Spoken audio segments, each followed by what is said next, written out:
All right, welcome to episode 148 of Those Millennials podcast. Today I'm your humble, grateful, extremely thankful host, K the Classic. I'm here with my nearest and dearest. Some people say I say that really fast, but I'm gonna try to slow down. I'm here with my nearest and dearest, my boys and friends in real life. Rail's here with his Fenty hoodie. Rail, how you doing? How you feeling? How's your mental health? How's your pockets? Whoa! Why do I get the silent treatment? Because I complimented you on your hoodie. This is the shit I gotta deal with. No? Not even a word? Wow. We do have an audio audience, Rail. Do you realize it's not just YouTube anymore? We have an audio audience that's bigger than our YouTube audience, Rail. I mean, you just Just complimented so my you know hoodie. You just said it's a Fenty hoodie. You just I'm just sitting up here just in Fenty, bro. It's the Super Bowl and the performance. Rail, it's a Fenty hoodie. Hey, hold on. What's wrong with having Rihanna products? I like the hoodie, bro. Rail, what's the issue, man? All I said is you got a Fenty. Anyway, and that voice you just heard is the people's favorite guest. Clips, welcome back. How's your mental health? How's your pockets? How you doing, brother? Man, mental health, we solid. It's been a few moments these past 2 weeks, but other than that, I'm holding it all together. Pockets can't complain. Right. Living and enjoying myself. I always appreciate Clips come on the pod because you're the only one that answers those fucking questions. Jesse comes in here and he'll answer one. Rel won't answer any of them. Rel would just skip by all of them. You're the one that answers both of them, so I always appreciate you for that. And I always told you I appreciate you. You're the only male. Now you've kind of slipped lately, but you're the only male that's keep the Instagram bubble away message going. The girlies been keeping up on my in my. It's been a wild west of a time these past 2 weeks. You've kind of slowed down. You've kind of slowed down. Yeah, I forgot I even had social media. You kind of slowed down, brother. It's cool though. Look, the only reason I remembered I had social media because this morning my cousin reached out to me trying to scam me. She thought I was gonna give her a couple $100 to flip my cash app. I said, "Girl, please." Scammers is up. If anything, you know anything in this world, scammers are up. All right. So first and foremost, as always, I want to thank you guys because we can't do this without you. No, just seriously, just thank you guys for listening. Appreciating for podcast audio listenership, and obviously the people that watch us on YouTube who wants to see us. We appreciate you. We love you guys. Don't forget to like, favorite, and subscribe. It helps the pod grow and go a long way. And follow us on our socials and interact with our Instagram. But all right, man. So first and foremost, I would like to say happy belated International Women's Day, which happened yesterday. So all the beautiful, hardworking, loyal, honest, cocoa butter smelling women. Nah, all the women. I'm just playing. All women, period. We love you. We appreciate you, and we respect you. And you guys deserve more than just a day. But you know, it was cool seeing all the posts on social. I like what NBA Today did on Tuesday. Oh, and ESPN. They had an all women studio show, and then they had an all women broadcast for both of their games. I thought that was really cool. Just little hints and stuff. I thought that was really dope. So I thought that was cool. Nobody has anything to say about International Women's Day? You guys are. Oh no, Rails representing International Women wearing the Fenty hoodie. Shout out Riri, baby. Shout out Riri, man. Rails, I don't know what's wrong. I got to celebrate a little bit with my students because I do have female staff, so they have a whiteboard in the office and they super went in, and anytime somebody stopped into the office, they were super energetic about celebrating. And then one thing for me is I love the fact that, on a college campus, they advocate for themselves hugely. And I show them a lot of appreciation because without the women who are on my team, a lot of stuff don't get done. So I was excited. It was a good day because they had a lot of good energy. We are not here without women, and that's just facts. 100%. 100%. And I'd be I'd be an awful best friend if I didn't say happy birthday, belated birthday to my best friend, She's 45 today. No, I think yesterday was her birthday. See, this is awful. I just fucked it up. Her birthday was yesterday. So she's 45. You're not supposed to reveal a woman's age, Ken. That's true. She wants to come on the pod. I've been blocking it for months. But it might cave after a while, to be honest with you. So she is one of the critics. She watches every episode and she critiques me every time I stutter, which I told her, you've known me since I was a kid. You know I had a really bad stutter when I was a kid. So why are you critiquing me now? Anyway. But yeah, happy Michael birthday. B. Jordan. Corny. Yeah, but happy birthday. Shout out to you. Whatever. All right, man. A lot of stuff happened. And so first and foremost, let me start by saying I'm Ja Morant out. I don't want to talk about Ja unless Clips wants to talk about Ja, but I'm Ja Morant out. Rail and I, our last episode, Rail and I talked about Ja. It was literally the same night he went to Denver and decided to be an IG honey with a little pistol. But Rail and I already spoke on it, and whatever I said on that pod literally translate to now. I just hope he gets whatever help he needs. And I don't want to just, people have been blaming the circle, but I just, hopefully he gets the help he needs because he's an awesome talent, great player, great young player, one of the American faces of the NBA, and he just, we would like for him to stay on the court. Do you have anything to add, Clips? Martin, here you go. As it pertains to that, the only thing that in this situation that kind of just like irritated me a bit was, you know, if you get on YouTube and you get in the comment sections and seeing how reckless people are. Yeah, I read one comment the other day and somebody said, damn, I wish Kobe was alive so he could tell him how not to move in Colorado. That's a bad, funny joke. That's a bad, funny joke, though. It's bad, but it's fun. I'm sorry. It was terrible. And I was so upset. I was like, that's not it. That was not it. It's not. Yeah, I mean that's what the comment section is for, though. Like it's just for this. For oh, you're right, but it was. I love that he's being teased for the little small gun, though. I think that's funny. Yeah, somebody. I think it was Marlon Wayans. Actually, Marlon Wayans got on and he was like, of all the things he could do, he pulled out the Pussy Galore 007 Yes, gun. That's the gun. That's literally the Pussy Galore gun. Yeah, 100%. And I mean, I guess we can lightly talk about it. I don't know if I spoke to Rail or Jesse about this during the week. I was just like, where's the homeboy? Where's the homeboy in your clique that's watching you on your live and it's like, yo, Ja, chill. Yo, Ja, chill. Where's that man at? Where's that friend at? Where's that dude that's in the group at? Where's that dude in gang at? Probably somewhere inebriated. everybody else that he run with. That's crazy.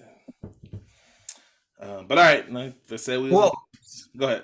Because the situation, when you as far as entourage and all that stuff go, everybody wants to be a part of the entourage, but don't nobody want to be the person who's the fall guy. That part. No, I think somebody. That's why you seen. I think somebody's definitely. Yeah, like, but somebody has to be the fall guy. But yep. You know, it's like when Busy Bone was on his live with that musket, and all of his boys was like, "Hey, get off the live, call us." People ain't like that no more. They just want the bag. It's so stupid. That's all. It's dumb. But, yeah. So yeah, I'm Ja'd out, even though we just did 2 minutes on Ja. I'm MVP'd out too. This whole Joker stat padding, JJ Redick, Kendrick Perkins. I don't know. This is what I'll say about this, and this is before the not list. I haven't even touched not list, but I'm touching on stuff that we're not gonna talk about like that. But this is pre not list. I don't know why anybody cares what Kendrick Perkins says. Is it just because he's on ESPN? Like, is that what it is? He just a shock. No, because he's their only Southern draw. Yeah. No, because like he's just a shock. I don't understand. Because like I don't understand. Tracy McGrady's. Go ahead. How they choose the people that they do choose for like even like who deem them eligible. Like when you thought of Kendrick Perkins' career, first off, we never even heard Kendrick Perkins speak when he was playing. Second off, he just set screens and fouled.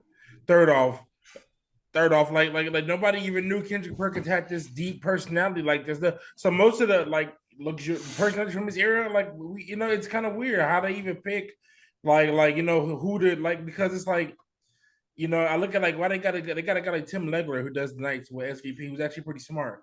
But why, what I'm saying? But it's like randomly, like how many? Well, they want the ones that have the personality, right? Because they feel like it's going to translate. True. Like obviously Draymond Green, but like I just not all of like the whole thing is just because you say stupid shit don't mean it translates. I agree.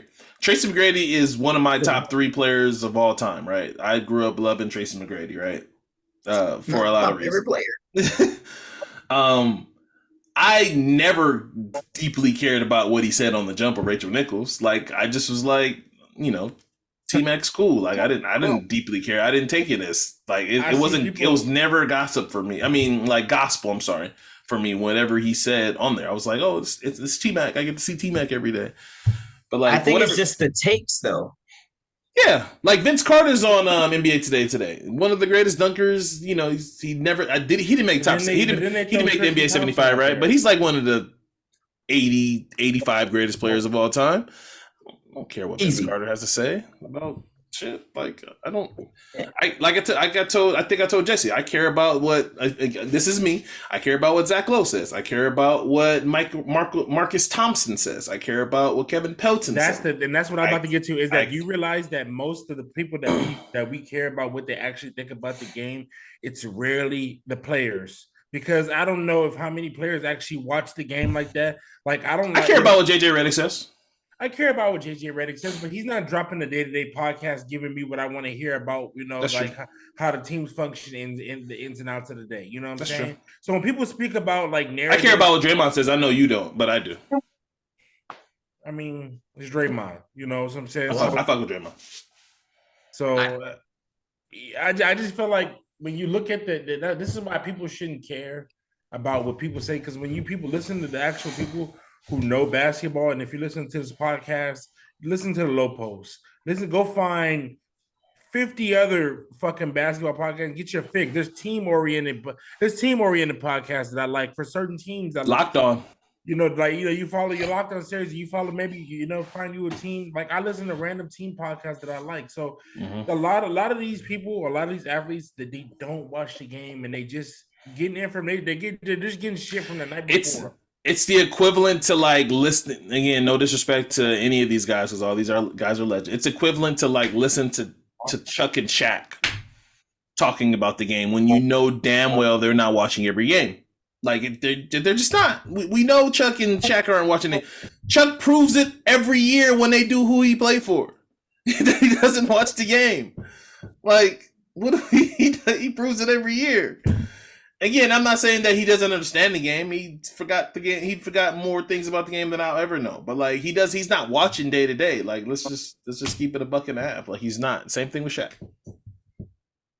Man, it's tough, right? Because some of the folks who have the platform to talk about the NBA, who happen to be NBA players, I don't think are soundly in touch with talking about the game outside of what they did in the game, if that makes sense. So as it pertains to like Kendrick Perkins, if we were just strictly talking about being a big man, right? He would fly, he would coast, he would do that. But there are just some takes where I feel like he lacks the awareness to continue to have a conversation. Like he only has one thing to insert and then that's it. And that's why everyone probably took the whole him and JJ out of context. Because I think JJ, especially being a very high premier college player and then going into the league the way he did and having Coach K probably taught him how to analyze the game a lot differently than most of his coaches in the NBA. So when he looks at the game, he always is breaking it down. I don't see Kendrick really breaking it down. So I think that's where a little bit of the problem is. And that's why the people who we seek to give us good information, we really care about their opinions more. And again, it's easy for Kendrick to be a character, someone who is the butt That's of a what joke. that's what I was gonna say. Like his personality is made for TV. Like Oh, for sure. he's good for television. Like he's entertaining. He works. He works. So like I said, I get it to an extent. And then there we go again. Talked about something that I didn't want to talk about, but here we are.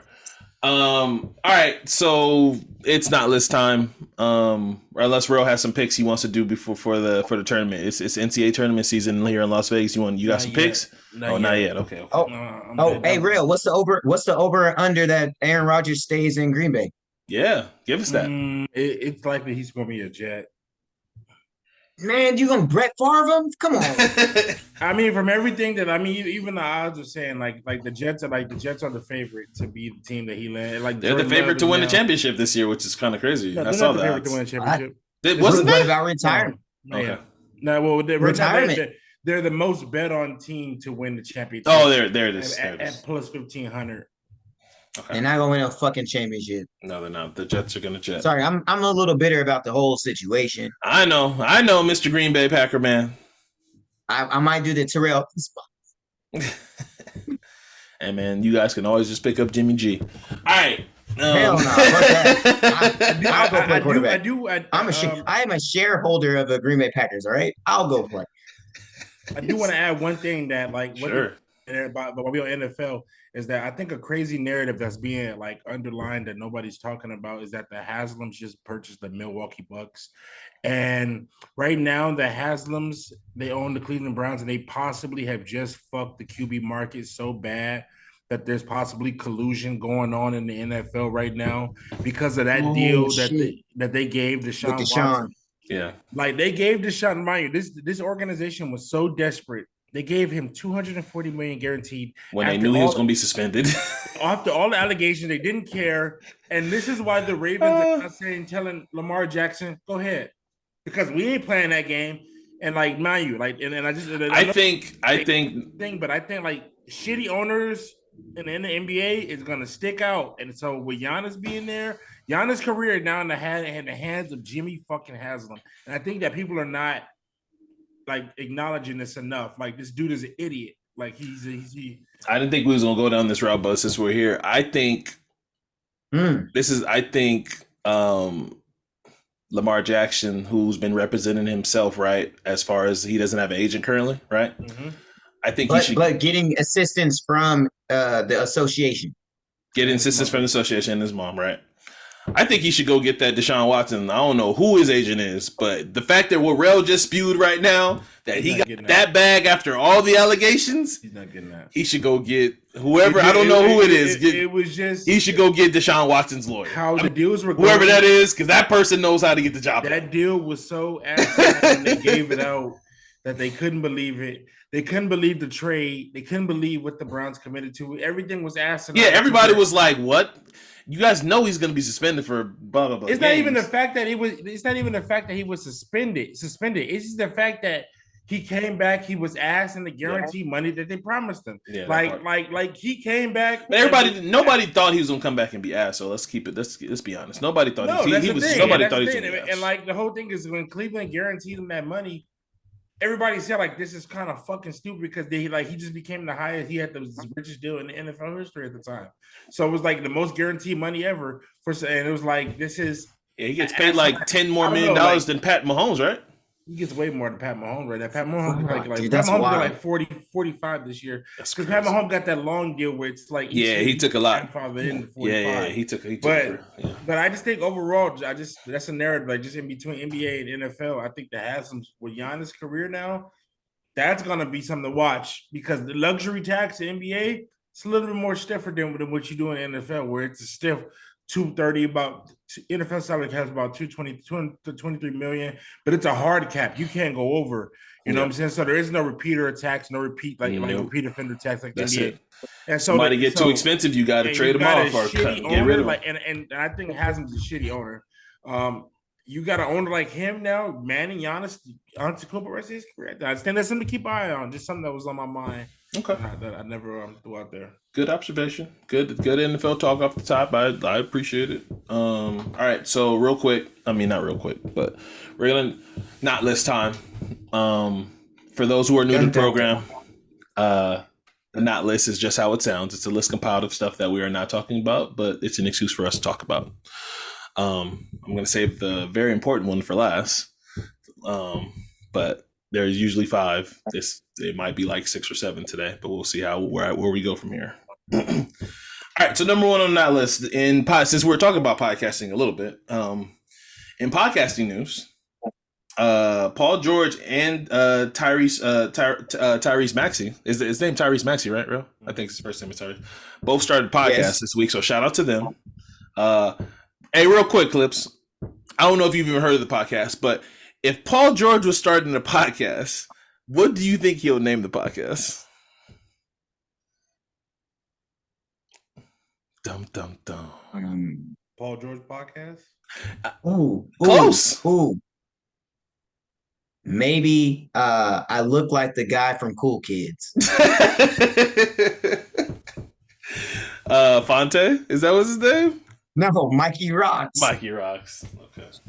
He does like Mikey Rocks. No, but he named his podcast Podcast P. Come on, podcast. Come on, Paul. Come on, PG.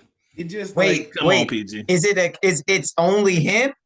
It's him, and I'm not familiar with the other 2 gentlemen. Some stiff that they hired. Wait, he named, and none of them have a name that start with P? Podcast P is the name of the podcast. Go to hell. Go to hell, Paul George. What are you doing? And Maxie's podcast is called Maxie on the Mic, which, whatever. But shout out to those people, and welcome to the podcast. Those are some very selfish podcasts. Like, you can't have a guest. Yeah, I mean, I guess if we are an athlete, you want to have your name in the podcast title, I guess. Draymond Green Show. Well, Austin Rivers is called like the Off Guard, right? Or some shit like that. Mm-hmm. Yeah, so I mean, everybody sticks their hand into it, but the whole thing is JJ's name is in it. But he has his partner's name in it. It's called JJ Redick Podcast with Tommy Alter. Like, he gave his man's a little love on the bottom too. That was like the Old Man in 3 with Tommy Alter, right? Is that what it's called? Yeah. Yeah, it's the Old Man in the 3. Yeah, but before it was called the JJ Redick Podcast with Tommy Alter.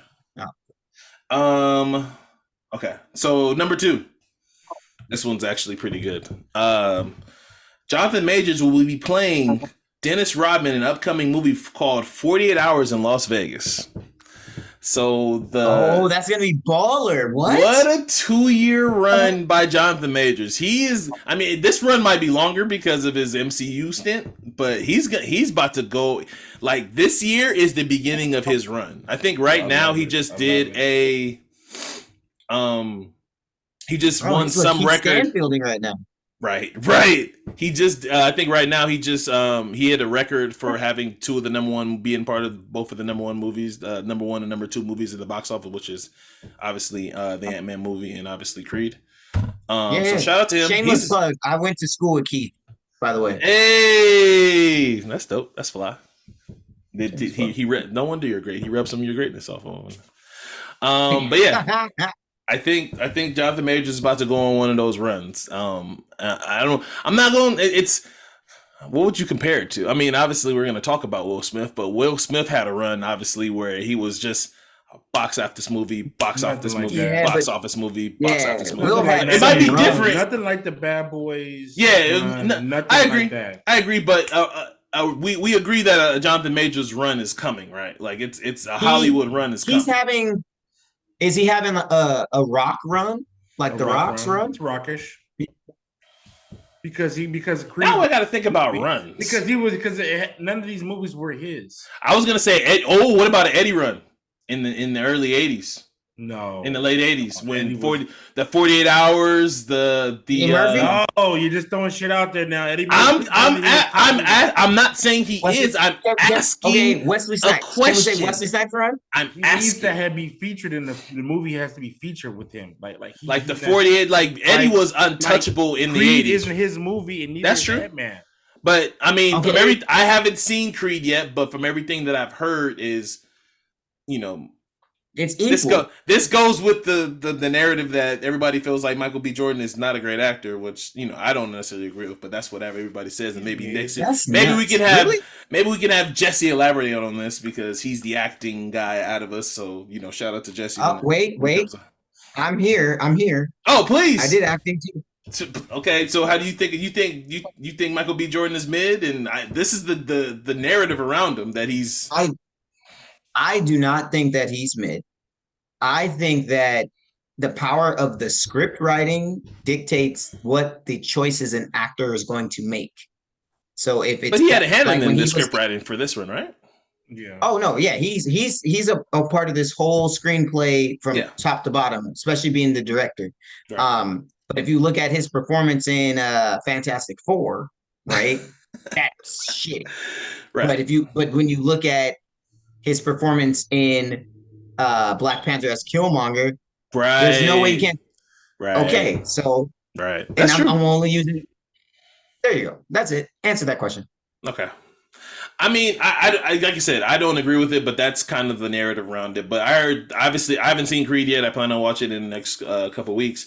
But I heard Jonathan Majors is a standout, obviously, which to me wasn't surprising. I felt like he was going to be the standout anyway of the movie because just the way how the movie was set up in the trailers, that he was going to be the standout anyway. But yeah, I just again, real. I wasn't saying he's on Eddie run because Eddie's run is one of the greatest runs in cinema history. Like black, white, women, men, straight, whatever. I think one of his run that he did where he was popping out all these movies, whether it was Boomerang, 48 Hours, Beverly Hills Cop, Coming to America. Eddie was the shit. His run was incredible. But I was just saying maybe, I was just talking it up. What Wesley Snipes had a good run. Wesley had a good run. Wesley had a gun. We'll see. But Jonathan Majors is definitely on one of these runs, and we're gonna see how it lands. I think the cool thing about his run currently is that it's very diverse. It's not just like a one thing. Yep. So I think that's be real. Eddie was being Eddie a whole lot in those movies. Yeah, that's true. I mean, even Will was being, himself a lot of that time. That's true. I think he's having his own type of run. Like the only person who could get that much diversity is someone who's very high end, like Denzel. Leo, Denzel. Oh shit, Leo, you're right. But the runs were different for them because their timeline was so stretched out. It wasn't back to back to back. Right. They were always, those two for sure were always stretched out. Like, yeah, that's tough. But it's dope. It's dope to see. Speaking of which, as we're on the topic of Creed, I really don't like this narrative that they're trying to push onto these two actors as far as having. It's like, why can't they just be? They can't be brothers. I hated it. Because they had a picture where a leg was touched. Y'all tripping. People it's too much reaching. I listened to a podcast where they talked about that, and I didn't bring it here. But I was just like, I don't know why. This is a deep conversation. If we really want to talk about this can go. Sorry, deep. It's the not list. Sorry, I'm sorry. This can go deep, but there's. Yeah, I don't even want to think we should touch that. To be honest with you, maybe another time, maybe another podcast. But it's just society. I'll leave it at society. I'll leave it at society. Society. I'm with you, brother. Society. Like how SpongeBob say imagination? Society. Society. That might be the name of the podcast. Anyway. Man, funny. I forgot. Oh, Jonathan Majors. Number 3. Okay, so this is a good one. So this one, literally my things tells me to go to my phone. All right, so number 3. So we're early in the year, it's March. We're just now getting music because, literally during the months of like towards the end of November, December, all albums stop. Nobody drops a lot of music. They get singles, but nobody drops album.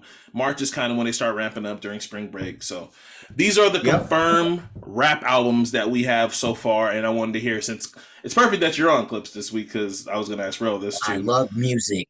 So These are the confirmed hip hop albums that we're aware of so far this year. So I want to read them to you guys and tell me which one are you guys more excited for, the most All excited right. for. All right. So number 1, Travis Scott, Utopia. J. Boo. Cole. I mean, sorry. Okay, I'm gonna keep reading. J. Cole, The Fall Off. Future and Metro Boomin, TBA. They have that one has been named. Lil Wayne, The Carter 6. ASAP Rocky, DBD. Little Durk, The Voice 2.0. Mm-hmm. Juice WRLD, The Party Never Ends. Posthumous album. Playboy Cardi, Music. Little Uzi Vert, The Pink Tape. Lil Wayne and 2 Chainz, Collie Grove 2. Collie Grove 2. That's the one for you? Wait, hold on. Pusha wasn't on there because Push and DJ Drama gonna do something together too. This was just posted yesterday, so maybe it has changed. But this is the one that's more than anything. So what's out of the ones I named? If you want me to rename them, I can read them off again to you. So you said The Fall Off, real? So The Fall Off. I want The Fall Off for more than anything in the world right now. But also, don't forget Music Soul Child tonight. Victims and Villains. Okay. Hit Boy Metro. Hit Boy and Music Soul Child. So that's gonna be something. But that's gonna be fire. But if I had to pick one, The Fall Off. But I don't know if we're gonna get The Fall Off because I don't know where Cole at. But he just did the BTS song, and that was Flames. That song was good. People was hating on yes, that sir. song. People was hating on that track. I like that. Cole, you did that. I don't know what BTS member that was, but whatever, that was cool. I like that track. There's like 14 of them. Anyway. I'm in BTS. Nah, The Fall Off should be fire. I'm a little skeptical about the Carter 6. That's what I was about to say. Really? Wayne's been on a run, man. No. The only reason why I'm skeptical about it is because if it's all going to be new Wayne versus like new and nothing recycled from stuff that he didn't get to use because of all the bullshit. Yes, I'm with you. If we're gonna believe Skip Bayless says he was in the studio with Wayne and he heard some of the Carter 6. Ooh. Hey, I believe it because the other day Skip had some bars for Shannon. Oh, it was crazy. Hey, look, I don't listen to Skip, I'm telling you. I'm just saying. This man Shannon said something about Skip wearing a tie, and he said Skip was like, I don't play for ties, I play for wins, bro. All right, Skip, get the fuck out of here. Anyway, so you're skeptical on the Wayne one. So obviously the easy answer is The Fall Off, obviously, because I know Rel and I are Collie Grove 2 would be good. I think Collie Grove 2 would be good. Right. Rel and I are big Cole fans, obviously. So that's an easy answer. But for me, I want to hear new Wayne. I want to hear new Wayne. Like I said, I feel like Wayne's been on a run, especially since his recent comments about Jay-Z. He's been on a run, huh? And one of my favorite artists is dropping this year, Boss. He confirmed the album, Dreamville. I'm pretty sure. I might have to go to Dreamville Fest. I might be in North Carolina. Yeah, you're gonna get a whole situation going because aren't you a part of Dreamville, bro? Rel's part of Clutch Sports and Dreamville. Rel's living. Rel has a life. Be in New York, Miami every 3 weeks. Rel has a life.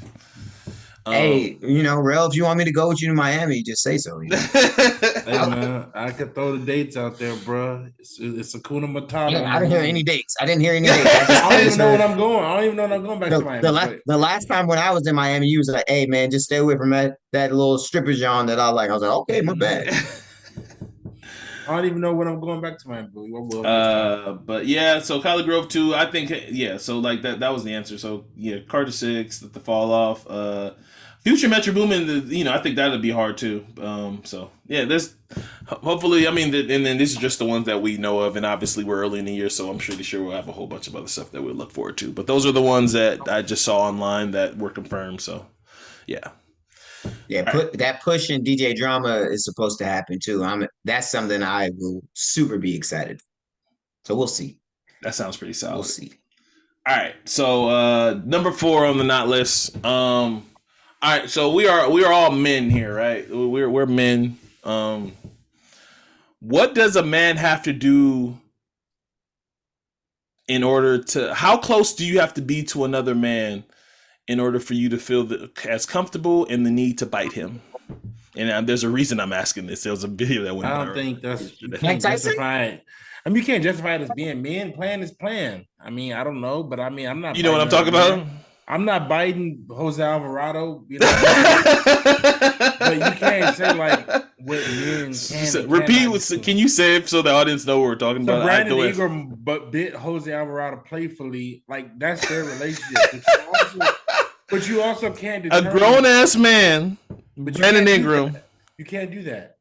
Why? I can't do what? You can't do like, oh, he's a man, biting like what the fuck does that have to Rel, do with anything? Rel, you and I have known each other for over. But that's our 14 relation. But that's our years. relationship. That's our relationship. There is nothing you can do. we barely call we just started calling each other this year. So That's so a lot. I so There's so, no way I would bite you on the shoulder, on the arm. But I'm just any saying kind of that's situation. their relationship. But you can't say you a man. You can't be played. Rel be having these weird capes. So but I'm saying you're pro men biting each other. You're the one that's gonna get canceled, not me. I'm not. How am I getting canceled for saying I don't want to bite another man? Yeah, cancel classic. No, because you can't. That's misogynistic. You can't say that. I don't think he knows what misogynistic is. What are you talking about? Well, if it mean wear condom sex, then that's what he says. Well, I don't think he knows what he's talking about. How am I going to get canceled for saying I'm not going to bite another man? I'm not going to bite another man. Saying, like you keep referencing. Oh well, that's funny as fuck. Yeah, he a man. You know, he can't be like man. Not supposed like man. What's this whole rules about what men cannot do? No, I'm the wrong person to talk about that. Look, watch this. Hey, Rel, I really like your hoodie. Men can't compliment other men because he gets I uncomfortable. don't like you. No, that's different. When it comes from you. See how we got from me giving him a compliment. You see how this works? Nah, Kevin for the longest. You can't compliment other men. It's weird. Let me tell you this shit like Kevin would do. Like even when we were friends growing up, he would do some shit like if we both liked a pair of shoes, like he would hope I wouldn't get the shoes because he would not want me to have the same shoes as him. Cap. If I'm not gonna wear the same shoes at the same day as you, my dude. Cap. Like he always like, oh, you got like so. He always you worried about the wrong things. You just worried about the wrong things. What a narrative you just tried to do right now. Tell me you've never done it when it comes to sneakers. When it comes like, oh, you've never I don't care. Sabotage me not getting sneakers because sabotage. You blatantly. How can I sabotage you from going to the store and buying sneakers? No, I'm talking about when you was getting pairs. Yeah, you know what you was doing, Kevin. You know, all right. Look behind you. If you're on YouTube, look behind Kevin. And from the second wall over, I wanted those, and So how did I stop you from getting them though? Okay, that's the part that's missing. Okay, Kevin. As many times I asked you to try to help me get sneakers, and you never helped me. I helped you. I directed you to the places that I got. One time, and then one time you got a pair of sneakers in front of me. We were in line. We were in line, and we were in line. I was in front of you, and they had no more behind me. Yeah. All right.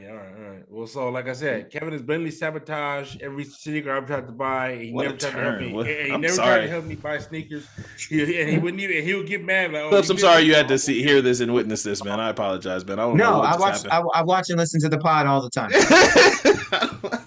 I don't know what just happened right now. All of a sudden, it started as him protecting Brandon Ingram from biting Jose Alvarado on the shoulder playfully, and I was just like, "What?"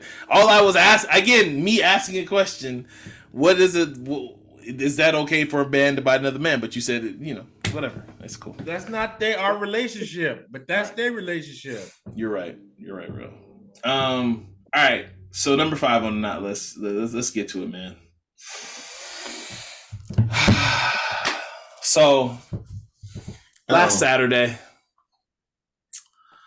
Las Vegas royalty decided to marry each other. For those who don't know and who are unaware, Rel turned off his camera because he's upset. I'm upset too. Who's not upset? I'm not a hater anymore. I'm not upset. Kelsey Plum and De'Aaron. Is it De'Aaron Wilder? How you say his first name? We don't know his name. He doesn't even play. Waller. Amanda Waller. How do you say his first name? Is De'Aaron Waller? Darren Waller got married. For those who are not hip and who are unaware, Kelsey Plum plays for the Las Vegas Aces, star point guard of Las Vegas Aces.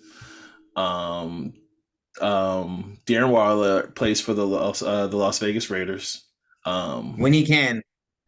when he can. They got married Saturday, and a lot of people were upset. It came out of the blue. A lot of people real who didn't know they were dating, but I kind of suspected. It was just a lot out here in Vegas. After first couple minutes, I was over it. I think it's at the end of the day, it's beautiful, and I got a lot more to say about this, but it's mostly about her. But shout out to him, man, because everybody kind of knows a little bit about his story. He's very open about he was an addict with fentanyl, and he overcame it, and now he's on the right path. He's very outspoken in the community out here in Las Vegas. Does a lot of stuff for prevention, and he's he seems like a great guy. He just happened to marry the star of one of the stars of Las Vegas Aces. Before I have to say what I have to say, do you have to say something, Clips? Because I got a lot to say, and Rail still hasn't turned on his camera for our YouTube audience because he's upset. All I'm saying is, if said someone gets traded, that's what I was saying. That's the first thing I said. I was like, you could be traded this offseason. All I said was, that's a crazy time to get married to a tight end who doesn't play that much for the Raiders, and it's like he's about to. And chances are he's about to have Marcus Mariota throwing the football. I'm just picking a name. I just picked the most randomest name. I don't know who's going to be throwing to him this year, but he might have Marcus Mariota throwing to him this year. So we'll see how that goes. No one's throwing to him. Devontae Adams is there. You gotta be on the field to get the ball, bro. All right, so I'm gonna say this. Well, I'm not gonna say this, but I'm gonna imply this. So, obviously, Rail and I have talked about the Las Vegas Aces plenty of time. We did a whole episode talking about them and the super team movement that is happening now in the WNBA. We are here for it. The Las Vegas Aces, recently got Candace Parker, and now have legitimately claimed, after winning a title last year, have legitimately made a super team, in my opinion, at least, and a lot of people's opinion. And now the New York Liberty has also created a super team, which it looks like it's going to be a clash of the Titans at the top, right? Two of the best teams going head to head. Breanna Stewart, Asia Wilson, just Candace Parker, I always forget her first name. Sabrina Ionescu? Sabrina Ionescu. Ionescu. Yeah. Stewie. I just just a clash of the Titans, right? And I'm gonna say this again. I'm gonna play it, and I know this. Hey, Ro, this is misogynist, by the way. So I'm gonna show you. You called me misogynist for this. Now this is what I'm about to do is misogynist. I would just say to KP again. I respect your marriage, and I'm happy for you, but I'm just gonna imply this very gently. We got a championship to win, so that's fucked up. We got a championship to win. She's not getting pregnant this year. Darrell said it. I didn't say it. He said it. I didn't say it. He said it. I said it. I didn't say it.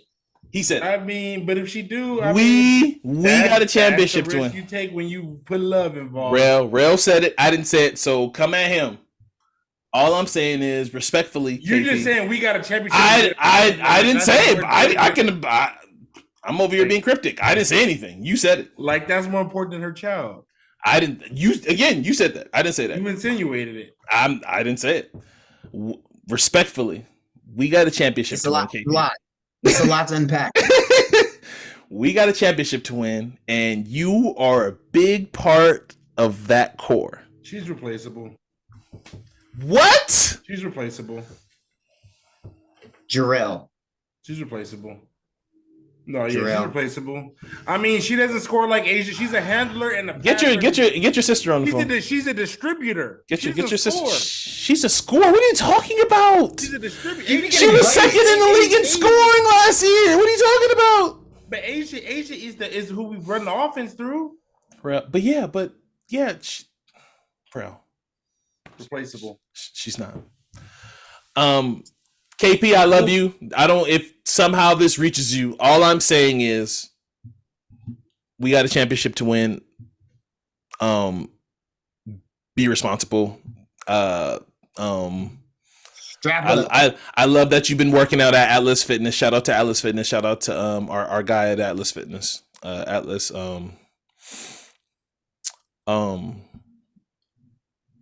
we love you.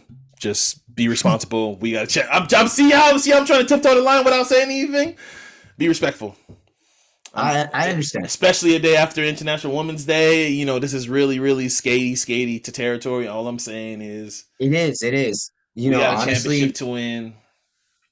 you're right. You looked awesome in your wedding dress. All right. All right. Move on. And hope you stay healthy for the entire season. Did I do a good job of not saying anything? Just move on already. Enough of this subject. He's hating. Just hating. KP, you're great. All right, so we're gonna get to our main course of the topic. Obviously, the talk of the week. Saturday was not only a big night in boxing. I'm sorry. I said boxing. I'm sorry. UFC. Yeah. But it was also the first night of Netflix's Netflix Live, which they started a new IP with a new comedy show with Chris Rock called Selective Outrage, which had the internet going because obviously everybody know literally a year ago what happened to Chris Rock at the Grammys. Oscars. I'm just hoping we be honest on this podcast. Are we gonna be? Do you guys promise to be honest on here? Yeah. Okay. All right. I don't lie when I get on this pod. This is my truthful, safe place. This is a safe place. This is makes it unsafe. But what did you guys think? Let's start there. He filmed it in Baltimore. I got a lot of takes, so I want you guys to kind of start it off. I'm air quoting the Baltimore Jada Pickett situation. Yeah. Go ahead, Ron. What'd you guys think? First watch through, multiple watch throughs. Yeah, I watched it twice now. First watch, I watched it before, right just before this pod, and then I watched it first when it first came out. First watch through, I would say I was just disappointed. Like, it wasn't even like any of the jokes because I'm tired of this sensitive community that we have about what comedians can and cannot say. Just tune out. Comedians are there to tell jokes, but for something to build for what it was over a year, for that to be it. And then for him to be teasing at it throughout the show, or by keep saying, I'm not trying to make another rapper mad, or with that stupid ass joke. And then like it was just certain shit where it was like, I already wasn't the biggest fan of Chris Rock to begin with. Like, maybe, comedy and hip hop are the most subjective Mount Rushmore because whoever you put up there, you can, whoever you put up there is your choice and whoever made you laugh. You know what I'm saying? So, like, I put Robin Harris on my fucking Mount Rushmore. Everybody know, and not many people can you tell you who Robin Harris is. So Robert Dangerfield's on mine, but keep going. But I mean, everybody's different. Everybody, how you see comedy and how you like hip hop. I'm not mad at anybody's Mount Rushmore. My only thing is he was already he was a good stand-up comedian. He had some funny stuff like I honestly thought other stuff like Tambourine and the stuff he did prior to this was better than what he did on this Netflix original. That's overall, crazy. What I think what I was looking for was there's a Jamie Foxx DVD or he's comedy special called I Might Need Security, where he talks about the situation where him and LL Cool J and that slap on Sunday. That's where I was expecting, because the first time I seen that, it was captivating when he was telling the story, when he was like, he was self-deprecating, where he said, I wasn't ready, and you know what I'm saying, and all the other shit. Like, the way he kind of be, the part of the art of telling the joke is to become self-deprecating at first, and then hit him with the joke at first. So even when he was self-deprecating about when he was talking about Will, about what the fuck am I gonna do about Will Smith? He's bigger than me. It just that a lot of shit was like, bro, if you waited for the bag of Netflix and wait for a year and this is what you came with, like Rock, I don't know, man. It's the fact that like, and then at the end, it's just you just got nasty, and yeah, you fucked up the one joke about concussion and emancipation, but it was like at the end of time, I don't mind what he said about Jada, like she's not my wife, but at the same time, I don't know if you were really telling the joke. You know what I'm saying? You know what I'm saying? Like, I don't know if you were like, I don't know what you were doing. I don't know what the point was at the end of that. Like you're saying, like you brought up hindsight over the joke. You know what I'm saying? Instead of addressing the situation, you brought up a bunch of shit in hindsight about like, her getting, her and August Alsina situation. Cool, but that had nothing to do with that situation. You didn't make it funnier. You didn't really address it. You know what I'm saying? You like it didn't. I don't know. It didn't give me. I waited a year for nothing. I really feel like I fully feel let down. So overall, I would say I was let down by Selective Outrage. Clips, please unloaded the clips. Sorry, I almost went John mode on y'all, but I'm chill. Please. You know what's crazy is his like little small segments about like other people that wasn't Will Smith related were funnier. Like the Meghan Markle one was like I thought that was hilarious, right? That was the best part of the whole shit. Continue. People also killing for right, but Black women. I just think that again, if he was also taking time to heal from this process and doing all that to be away, you could say the money, you could say all that shit. I just don't think that he come to full terms with it. I think he's trying to do a lot of spiteful stuff, and as it's titled Selective Outrage, it's literally very fucking selective. I don't know. I don't fuck because so many people are speculating and there's obsession. There's like all of these different things as it pertains to Will and him. And the people are saying that there's even like beef that they've had for a long period of time that's, showing face now. My thing is it's okay to say you hurt and you say all these things, but then when you get up on that stage and you're doing your art and you're doing that, also make it worthwhile, like in that art form. I just think he did like the same Chris Rock type of thing instead of like something like that. I feel would be so like life altering to get up there and really like say your piece and really work the stage and work the people to get them to empathize with the situation. I think if anything, now people who are still like, well, I didn't fuck with Chris Rock to begin with like that anyways, right? Like I wanted there to be a point where it turned where, damn, I feel for him. I'm like I'm here with him, Clips, and I don't think let me jump and ask you one question. Don't you feel like in the point of every comedian's career, as I've studied comedians, that there's always a moment where there is this big crescendo moment on their career, like when Richard Pryor was on fire by the crack pipe, and then he came out and did I Ain't Dead Yet. Martin Lawrence, after he was caught, he was running around. He did Run Till That. Run Till That, bro. I love Run Till That. Like, don't you feel like it was his was? I don't know. Like, don't you feel like he could have either lived up to it, or do you think like this was Dave Chappelle when all the allegations about the LGBTQ community was on his head before his last Netflix special? He came out and basically kind of tripled down on it and was funny, right? Yeah. Oh, I'm sorry, I didn't want to cut you off. Keep going. No. Cat Williams. What was the Cat? I was thinking the Cat Williams. There was a Cat Williams even after. Was it World War III? No, the one where he was talking about when a kid beat him up. This is after like the shit, but even then, like Cat Williams had a couple of times where he did some dumb shit and then bounced back tremendously from it. So I mean, but go ahead. Don't you feel like that's a good point, right? That's a good point.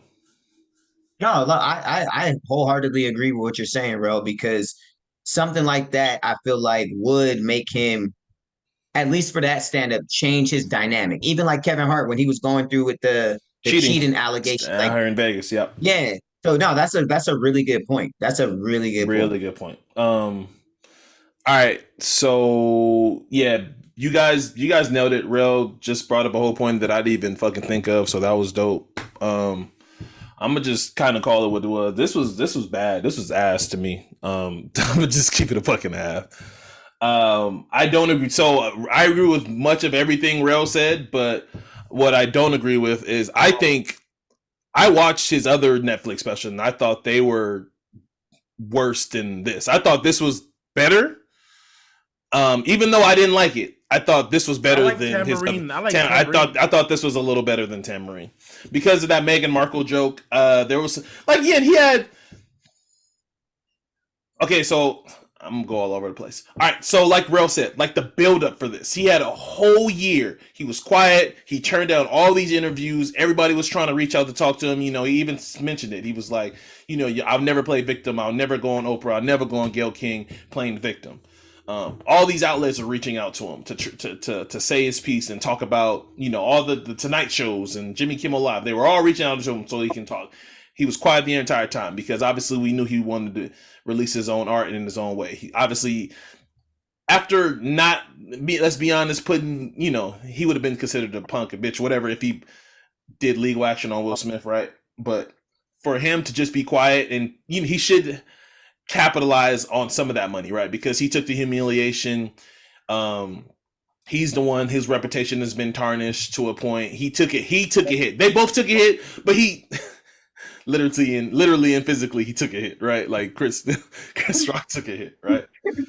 But yeah, like the build up was just it was a letdown. And for Netflix to partner with him for on this new IP, which is next Netflix Live, which I still don't understand why this was live because I didn't watch it live. What was the point of having it live if we can just go to Netflix? Again, somebody way smarter has to explain it to me because I don't get it. And even then, some of the jokes, some of the shit was leaked already. So I don't even know when exactly he recorded this. So I don't know how live is live. So I thought this was gonna be some shit where it was like an Instagram live feed, right. But I was already pretty intoxicated. And UFC 285 was off the chain. So Ice on the Joe Budden podcast talked about this. He went to go see Chris Rock months ago, right? And he didn't explain. He basically said that the show was basically 80% of what he saw on the Netflix on the Netflix on Selective Outrage. He said it was 80. Damn. He said he added a couple more other stuff there. He touched on the Will stuff a little bit, but he didn't do the everybody called him a bitch thing. It's just a lot of bad stuff, right? So I have notes because I'm psychotic like that.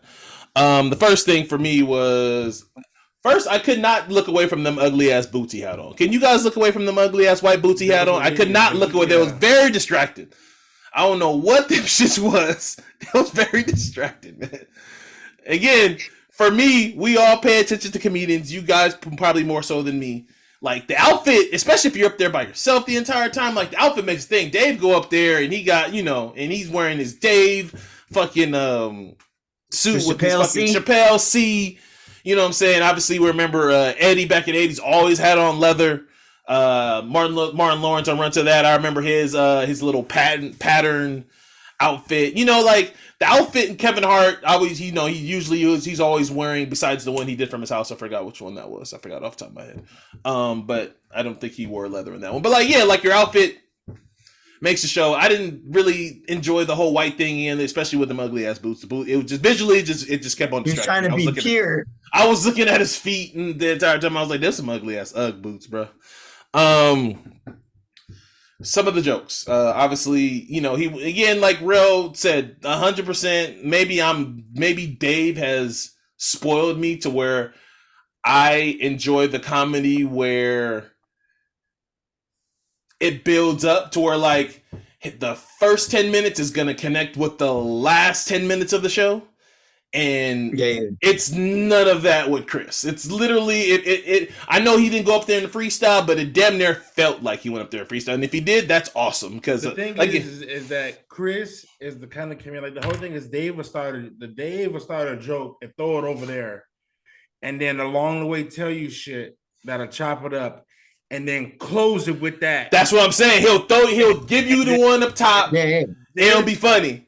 There's And then giant spots with Chris Rock where you can see him tearing down. you can see the wheel spinning. And building it back up again. You can see him say, okay, let me tear this joke down. And this joke reaches a point. And then it was, he said, what else is fucking crazy is, and he repeat. And again, I know this was live, but the whole repeating. Everyone called him a bitch, and Charlamagne called him a bitch, and the Breakfast Club called him a bitch, and I'm just like I kept on in my head. I was like, "You're too great for this." In my head, No, he's too old, but he's too old to be using that. You're too legendary for that's this. my only defense is that, like, in that context, he was giving Netflix what they wanted. He was giving the people what they tuned in to see. And I think that no, I know, I get that part. And at that point, That's he was just and that was if that's the funniest way he could punch, there's a lot of anger in there. You know what I'm saying? Yeah, like Cub said, he's still emotional. Sure. He's obviously still emotional, and whatever. He probably still hasn't dealt with. But so I'll talk again. Just I didn't like the MJ R. Kelly joke. Like I get it. But I didn't necessarily like it. I just was like, he was just a selective outrage. Was just like, I just feel like we've heard it now. We've heard it. People was like, the same people that listen to MJ will stop listening to R. Kelly. You guys want to be activists when R. Kelly come on and just like, all right, bro. Like they did not do the same things. It's not the same thing. It's very different. Him talking about his spoiled daughters was all right. Like I said, the Meghan Markle joke was the highlight for me because like I felt that way and I thought that was the highlight. His jokes when he was bringing up Jay-Z and Beyonce, that was a weird. Yeah, thing. When he was like Beyonce can work at Burger King, or just like bro, bag a billion. You're too legendary for this. Pissed me off so much because you're too legendary for this. You're a legend. He Dane cooked it. These you're a legend, jokes, bro. I feel like are just from the internet. And I feel like that's another thing too. Thank you, Ro. That was another point I was saying. So when he got to Will Smith, right, and he did the Will jokes, and he was just like, "Man, I'm still hurting. I can hear Summertime Man." It's like, bro, did you get that from Twitter? Because like I swear somebody from Twitter said that. It's like, did you just pull some of these jokes from Twitter? Drums, please. Like, come on, bro. Like, you're too legendary for this. We waited for these jokes where you can make concussion jokes and Men in Black jokes. Black Twitter is funny. They made those jokes the night it happened. The night it happened, they were making these jokes. You're too good for this. The night after Twitter was probably funnier. That was one of the best nights on Twitter. The night it happened, that was like a top 10 night on Twitter. Like it was up there. And crazy thing is we was recording that day. But yeah, like that was a legendary night. Like the niggas on Twitter are funny. Like newsflash to everybody, niggas on Twitter are funny. Like Black Twitter is funny as hell. We create the narrative and culture. We create how people laugh at shit and how people consume comedy in that way. How people was talking like Chris Rock. You're too good for that. You're supposed to be one of the tastemakers for that. You're supposed to be above that. You're a legend in your craft, in your art that you do. So I felt like his jokes were just not a lot of them landed. Like you said, I might have laughed again. I might have laughed twice, but I just didn't feel like the lemon had no lemonade. Like it was one of them dirt dry ass lemons that look fat as hell on the outside. Like all the opportunity and the one where it just you cut it open and there's nothing in this lemon. Like it's nothing in this lemon at all. And that's how I felt like the comedy show went. You guys have anything on your stat? I think we covered a lot of that. That was really good. What Will did was fucked up. So like, he's not a saint in this, and obviously it's been reported that he was hurt by. I don't know why he would be hurt. He knew it was coming. That's fucking stupid. Will. Hey, all I'm saying is he had the opportunity to throw his hand back and he didn't.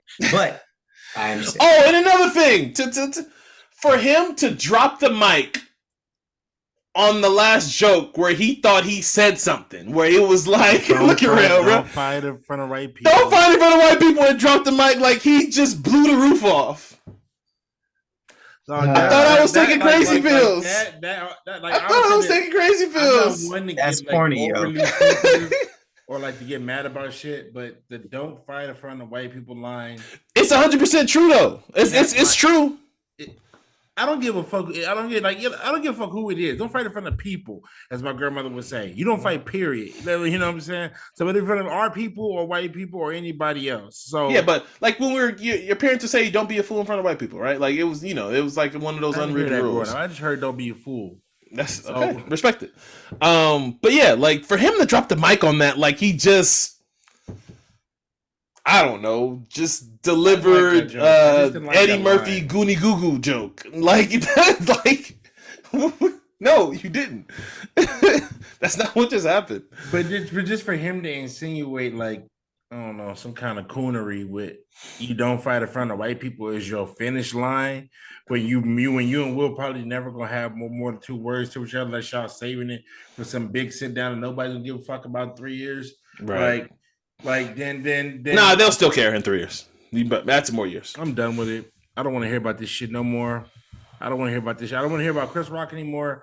I want to see Will back on the screen. I don't give like if you follow Red Table Talk, more power to you. If you like all the extra shit that you like going on, I just want to see Will Smith on my TV screen. I realize that I don't have to pry into these people's lives. So the Red Table Talk and who did what with who, it's a lot because the internet's there, but I don't have to pry into it as far. Like, I mean, I can comment on it, but I don't have to sit there and like you know, the thing that Chris Rock immediately attacked was literally the same joke that every grandfather or grandpa told they like across America, and he gave me a concussion. Wait, no, you're too good for this. The only, I mean, it's comedic timing, and his was just not. You're too good for this. The comedic timing, the perfect time was when he said, "We've all been cheated on, but we've never had nobody, you know, suck somebody's dick." And they handed him mic. That was funny. Yeah, so that was a highlight. Thank you, Rail, for bringing out a highlight. That was good. Where he was like, from the same person. How did it feel? Like that was funny. That was good. Because of his reaction in his face. Yeah, that was funny. That was cool. And the delivery of what he was saying. It was only because of his facial reaction and just like actually thinking like somebody cheated on you, interview, and that's actually what happened. But otherwise, that was probably the highlight joke that you've been waiting for. In the Meghan Markle and shit. That was funny. The Meghan Markle, even when he talked about women again, and this is not me. He said this, woman, ladies. He said this. I didn't say this. He said this. That women should be that you can be able to end kids at the age of 4. He said that. I didn't say that. He said that. He's a comedian. That was funny. I mean, that was funny. But yeah. All right, man. I think we said enough. We're not gonna talk Last of Us because Clips didn't see it, and I'm sure he still wants to watch it. But episode 8, incredible, and best episode in the series. So Clips, I don't know if how many episodes you're behind. 3. Okay. The last episode was incredible. The episode before the last one, I can't wait for the season finale. The last one was the shit. Again, maybe when the series is done, Rel and I will rank episodes, and I don't think there's anyone that's lower than like an 8. They did a hell of a job on this fucking series. At least for me, Rel might have a different opinion than I. All right. So, Clips, appreciate it, brother, for coming on. As always, coming in clutch. Of course, man. Thank you, man. Jesse will be back next week, ladies and gentlemen. His play starts this week. I'm supposed to have it down. I forgot the name of it. See, I'm supposed to be a supportive friend, and I can't even shout out this play. But you already have it on your phone, so you're fine. I know. So the Human Comedy opens tomorrow in Hollywood, California. So go get tickets. If you guys want to get tickets, DM Jesse because I don't know how to get tickets. DM Jesse. That's my excuse. But yeah, shout out to Jesse. I might be pulling up, Jesse. You might get an appearance from Ro out there. So might be flying in the LAX one of these days. Shout out to Jesse, man, See. for he in you know, I would never say this to his face, but I will say this to the podcast that he's gonna listen to. Jesse is literally like inspiring for what he does as far as how he grinds his acting job. He does not quit. Again, Jesse, I would never say this to your face, but how he You see, just talk about what men can and cannot do to other men. You see, Yeah, I agree. You see the hypocrite he is, Clips. You see what I'm saying? I'm in therapy for a lot. I'm a flawed individual, real, and that I'm pretty open about my flaws. We're all work in progress. Did you Like go work to in therapy progress. for that one thing? Before you get they give you a pill for that? You get it up a little bit. No, Never not mind, at all. never mind. But yeah, for shout out to Jesse. Again, now never say that to your face, Jesse. But for Clips, for Real, and I'm Kev. We're those millennials, and we're out.